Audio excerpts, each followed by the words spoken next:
Voilà, comme d'habitude ñu ngi leen di jéggalu bu baax affaire yi mooy am ay dagg-dagg rek duñ comprendre ñu lu koy waral wala nan la demee mais du ñuy def rek dul yeggali suñu thème ñu ngi woon ci révision wu procès Karim Meïssa Wade bi tonton Bokar bu dee am nga loo ci dolli ñu dolli ko ci bu dul loolu aussi ñu attaqué suñu deuxième thème. waaw li ma si dolli rek mooy bon de toute façon sénégalais yi na ñëpp xam ni le président Abdou Karim Meïssa Wade du début à la fin dañ koo tooñ juridiction yi nga xamante ni parce que lii gën a paradoxal mooy comme li Pape Alé Niang di wax amul fenn parce que li ngeen ñu leen wax ni am na yoo xamante ni sax le peuple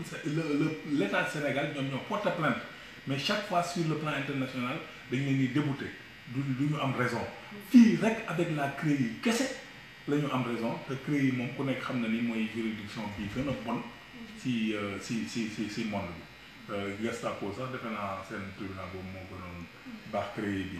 donc sénégalais yi yéen fi mu nekk nii comme ni Mamito waxee il y va pour l'intérêt des sénégalais parce que ku si nekk fi mu nekk nii war nga sentir justice bi buy joxee boo fay dem ni sentir ni dina am justice sera rendue mais avec cette justice là ñi nga xamante ni noonu la ñii ngànk réew mi ni ñuy doxalee kenn amatul sécurité kuy dem justice sax bu la leeral yow yaa am raison da ngay tiit donc lii du xeexu Abdou Karim Meïssa Wade kese du xeexu PDS kese xeexu peuple sénégalais la taxaw leen pour que justice dellu fa mu newoon parce que lii yomb na trop parce que kii nee nga dama li mu chaise ma toog daf ko bëgg rek naa ko faagaagal loolu du démocratie du yóbbu réew fu baax bu ñu moytuwul nag lii danañu yóbbu foo xamante ni parce que li mu bëgg duñ ko nangu xëy na sénégalais yi am na une partie yoo xamante ni nax nañ leen pendant un temps mais pendant tout le temps c'est pas possible te balaa bay di wéy mbuus président Macky Sall ak ce régime revenez à la raison delloo leen mbir mi fa mu newoon képp koo xamante ni da ngeen ko tooñ rétablir leen balaa ñuy dem ba si kii parce que war Sénégal war ñu dem ba dellu si loo xamante ni ay peuple yoo xamante ni ñoo leen rawoon fuuf jàll nañ fa ay vérité ak réconciliation parce que fii mu nekk ni li ngeen di def nii fa la nar a yóbbu Sénégal te on n'en veut pas parce que déjà seen face nationale bi di taxaw foofu naan waaye ñii di demander naan amnistie ku leen demander loo amnistie kan moo bëgg a amnistie waaye parce que yéen ñii di demander amnistie xëy na am na ñenn ñi bokkoon nañ ci 25 yi nga xamante ni Macky Sall mu ngi leen dul jiñ yeneen ñi mais bu leen blanchir ba kii ni te jaaruñu fenn ba boole leen si yenn kii kuréel yi ba leen di boole si ay dialogue national profit du PDS mais am na lu tax ñoom yéen a soxla ay amnistie mais ñun soxlawuñ ko ñun révision totale du procès lañ wax te foofu la ñuy mooy te kenn mënuñu si génne sénégalais yi nag yéen la ñuy lancer appel ngeen xam ni ce qui est en train de se faire arrangé wul Sénégal arrangé wul sénégalais yi exiger que la justice soit faite justice dellu fa mu newoon nga xamante ni ñëpp danañ am confiance ci seen justice parce que première rampe pour réew pour mu taxaw justice la bu justice bi jàllee si fenêtre ba nag vérité jàll si porte merci. jërëjëf tonton Bokar li nga wax am na solo donc fi mu toll nii moom sénégalais yi rek ñoo ci des parce que lépp leer na comme ni ma ko waxee woon sànq ci première vidéo bi ñu ñëw nag ci deuxième thème bi tonton Bokar bu ñu nee président de la république mooy suñu kilifa mooy suñu sécurité moom moo war a nekk ki nga xamante ne boo jaaxlee moom moo war a ñëw taxawu la tey suñu ay ndaw nekk Chine ca kii ba coronavirus ba bëriwuñu sax de fukk ak ñett wala fukk ñaar lañu wax ñu ne président dañoo bëgg a ñibbisi seen ay waajur ne dañoo soxla seen ay doom président nee na loolu ñun moom mënu ko tonton Bokar yow loolu maanaam man kàddu man mënuma ko rek loolu laa bëgg xam si kilifa ci sa kër yi même yow da ngay nekk papa wala nga nekk yaay sa doom wax la mais boo ko mënul sax intérieurement doo ko ne mënuma ndax bëggoo tas yaakaaram ndax bëggoo mu am déception ci yow ndax dafa yaakaar te yaakaar dafa fort tonton Bokar ñëwal ci loolu. waaw tële loolu lu dara lu tële tu sais Mamito Sénégal comme ni ñuy wax y a plus rien les gens sont fatigués nee nañu l'argent ne circule plus dëkk bi léegi dafa marqué ba marem c'est tellement vrai que le reste le peu de le maigre kii bi fi desoon utiliser nañ ko ci campagne bi di lapider xaalis bi gaspiller tu sais en tout cas du temps de président Abdoulaye Wade je sais que amul benn année boo xamante ni y a pas une somme conséquente boo xamante ni dañ koy teg pour li ñuy woowe plan Orsec organisation des secours je crois que nag organisation des secours lépp a ngi ci mais président bu xarañ bu mel ni président Abdoulaye Wade lu mu métti Haïti am na fi catastrophe du ñu ay doomu Sénégal de waaye dafa jàppe ni c'est des frères noirs comme nous mu jël une bonne partie de leur jeunesse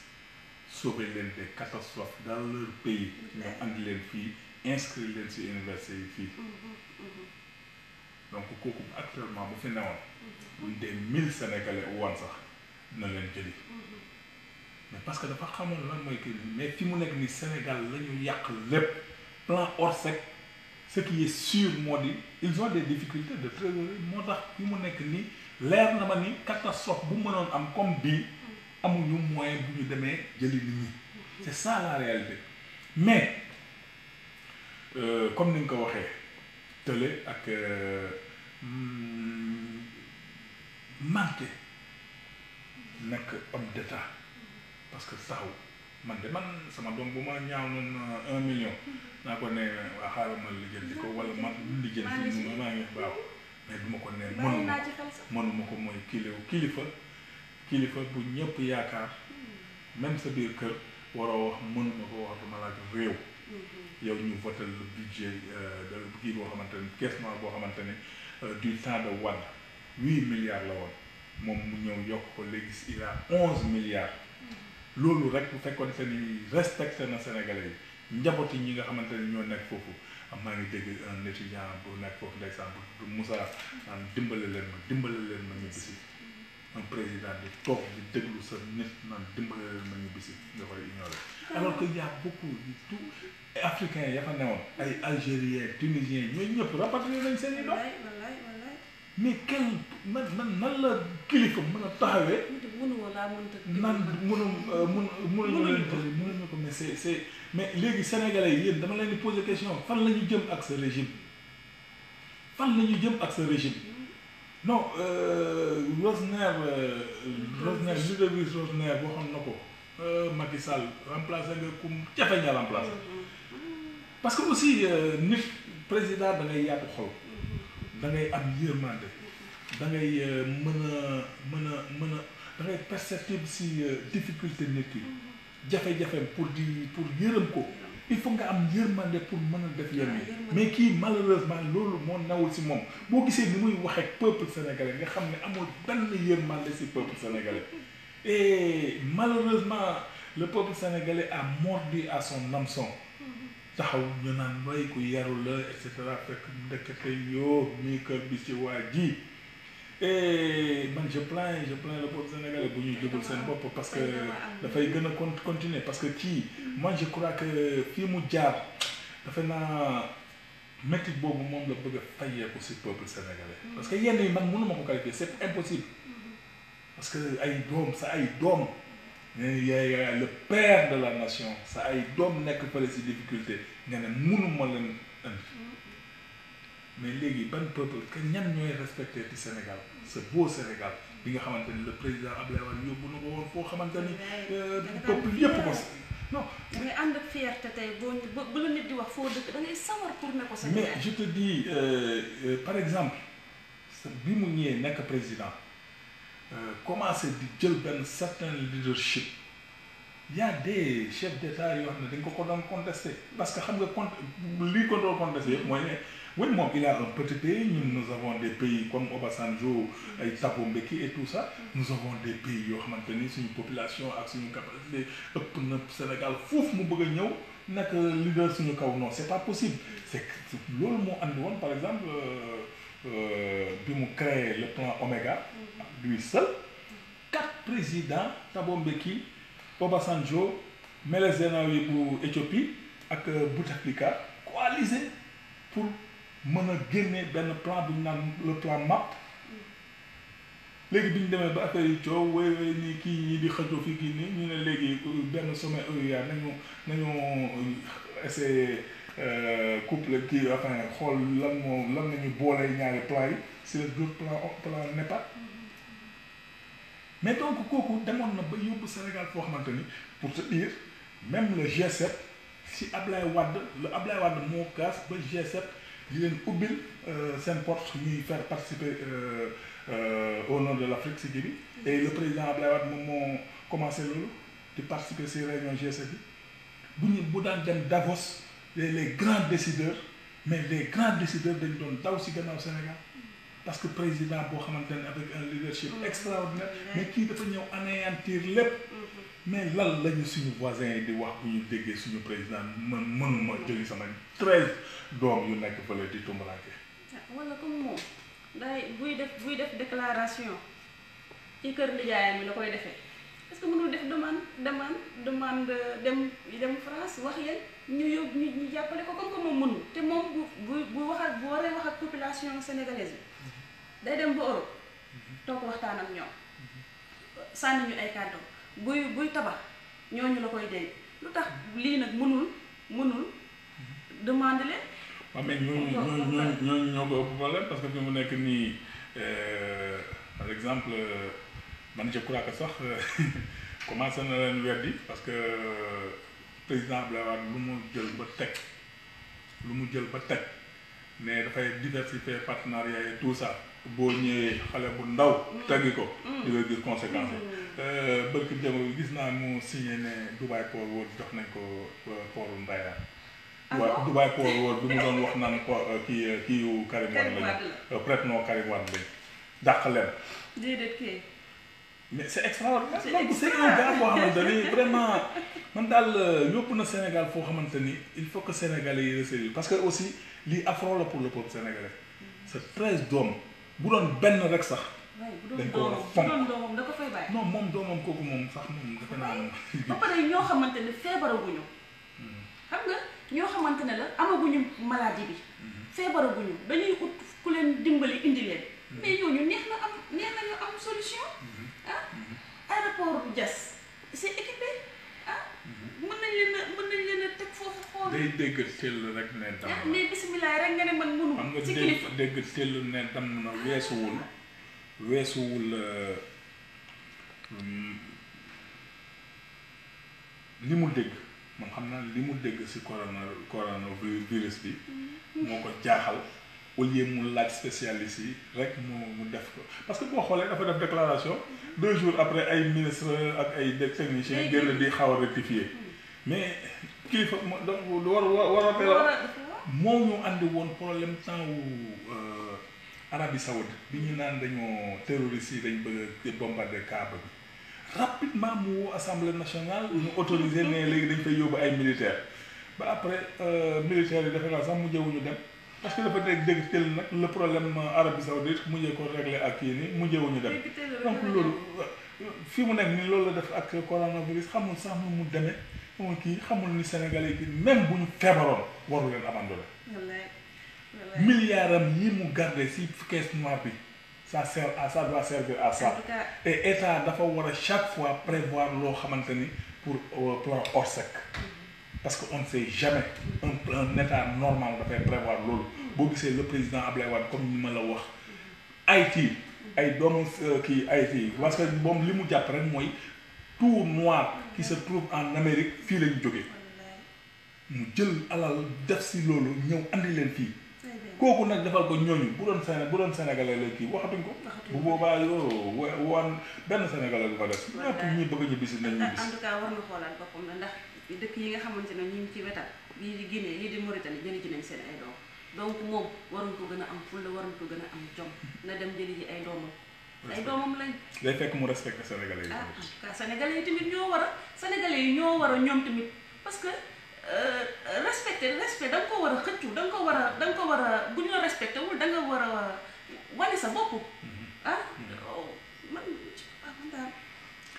C'est tellement vrai li nga wax c'est tellement vrai que ce qui s'est passé par exemple Tunisie benn révolution bu fa amoon lépp si printemps bi lu ko andi benn marchand ambulant bu ñu bund xataal rek alkaati bund xataal ko rek loolu daanal président Ben Ali mais fii kii mu ngi def yoo xamante ni jàpp ay doomu jaamur tëj si kaso bi defuñu ko dara nit ñi di seetaan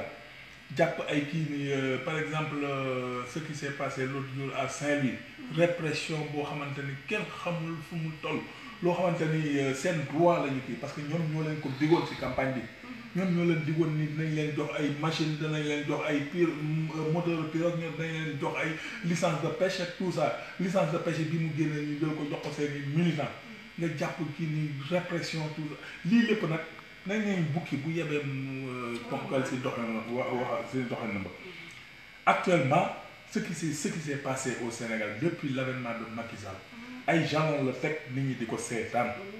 parce que boo jàppee ku mel ni Abdou Karim Meïssa Wade defu la dara doomu président de la République l'ancien président de la République Abdoulaye Wade donc bu la defoon sax ñu mën a wax mais defu la dara nga jàpp tëj ñëpp ne nem nga jàpp ñeneen tëj kem ñëpp ne nem Khalifa Sall tëj ñëpp ne nem parce que on se rappelle bi ñuy jàpp Karim ñi si topp nii yëpp dañ doon wax laisser la justice faire son travail alors que il savait pertinemment que CREI du affaire justice affaire tongal doomu jàmmur la fi mu nekk nag actuellement mooy dal seen kaw mais comme ñi nga xamante ne ay complice am lañu woon dem nañ ba mu dal seen kaw peuple sénégalais mën lay wax waxuma ak ñooñu sax fi mu nekk nii ku toog sa kër naan fële daal mooy lakk bàyyi ko nii lakk bi dina mën ngeen mujjee ñëw ba agsi sa kër lii nag moom il faut que les gens y mettent fin président boo xamante ni respecté wu leen weesuwul koo xamante ni suñuy ay doom suñu ay frère suñu ay sœur nekk fële nga naan mënu ma leen andi kooku défaite la te kooku président boobu à la limite dañ la war a traduire pour haute trahison parce que tu es chargé de protéger les Sénégalais quel que soit fu ñu mën a nekk quel que soit lu ñu mën a kii da nga leen war a protéger nga taxaw naan je ne peux pas mënuma ko loolu haute trahison la je suis désolé. man mënuma ci kilifa man loolu laa mën doxal mais nag ça se comprend parce que damay dégg ci sax moom benn vidéo wala benn audio tonton Bokar bu dee yaa ngi koy fàttaliku bu ko président Abdoulaye Wade doon nommé benn ministère daf ko ne est-ce que loolu man mën naa ko. ministère de l'Intérieur. est-ce que loolu donc loolu dafay diis ci man. loolu dafay diis ci man donc loolu ça se comprend. donc am na yoo xamante ne bu ko nit xësee ba doxee la wala mu waxee ko rek jàppaleen ne doxinam la quoi donc en tout cas war na xoolaat communication am war na xoolaat ni muy toogee war na xoolaat ni muy doxalee parce que président de la République la mu yor population ñu yaakaar ci moom wóolu ko dénk ko seen ay carte votel ko ba teg ko fi donc c'est pour mu protéger leen voilà donc tonton Bokar loolu mooy woon suñu deuxième thème xaw ma heure bi fan la toll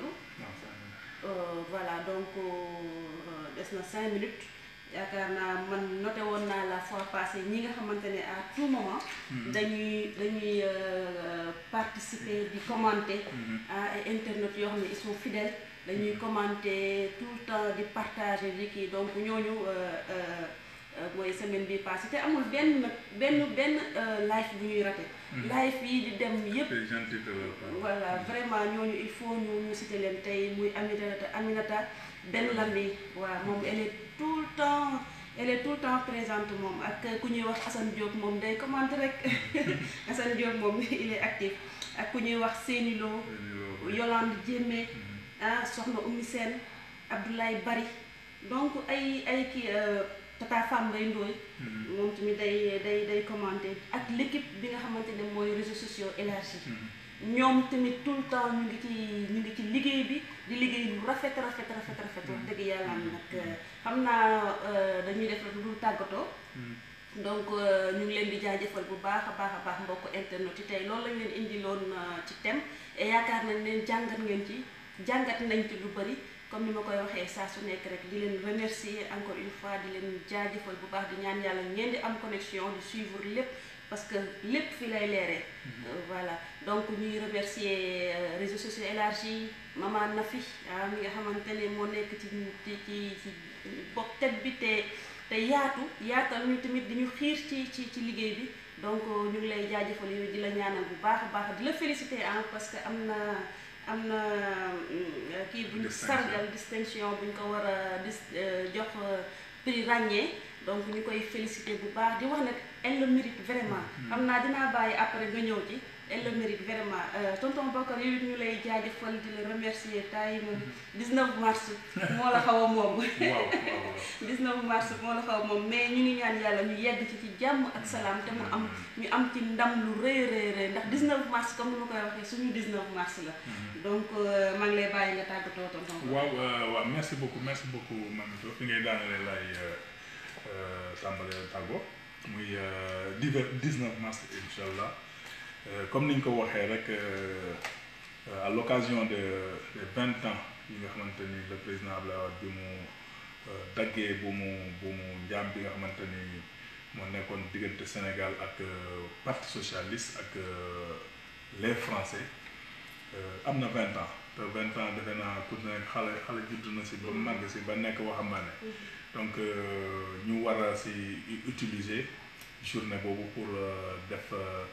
ànd ak le président Abdou Karim Meïssa Wade njukkal le président Abdoulaye Wade donc cette journée là dañ ko war a mettre à profit pour la reconquête du pouvoir te incha allah bëgg nañu sénégalais yëpp ñi nga xamante ni ils se reconnaissent en président Abdoulaye Wade lim leen defal parce que amul benn sénégalais boo xamante ni comme ni ko sëñ Sidi Mokhtar Mbacké waxee woon ku bañ a gis si jëfu président Abdoulaye Wade booy génn sa kër gumbal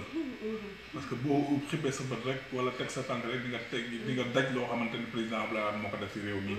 léegi nag déconstruction bi nga xamante ni am na 2012 ak léegi amuñu kenn kuñ ci yaakaar ku dul le président Abdou Karim Meïssa Wade pour mu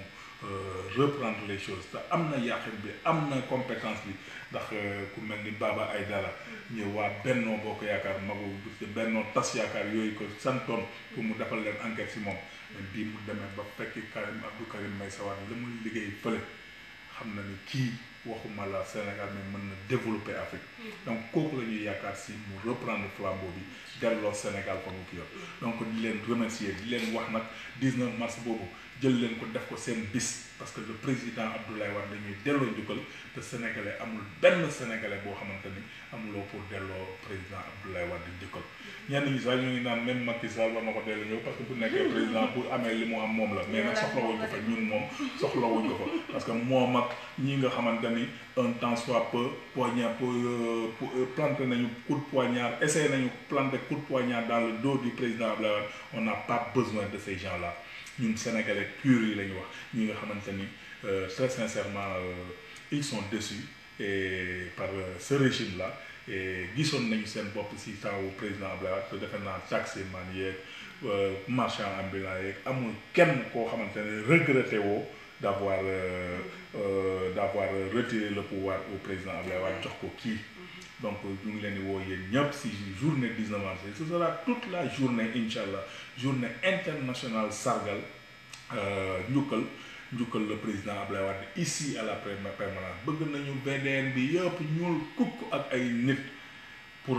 rendre hommage au président des cœurs celui qui est le bâtisseur du Sénégal le meilleur président de tous les temps donc ñu ngi nuyu ñëpp di vraiment rafetlu seen teew di nuyu tout le réseau social les réseaux sociaux élargis du PDS sous la houlette de notre très chère sœur Nafi Diallo qu'on remercie vraiment Nafi yaa ngi abattre un excellent travail parce que live yi tout ça c'est grâce à toi et vraiment tu es bien coaché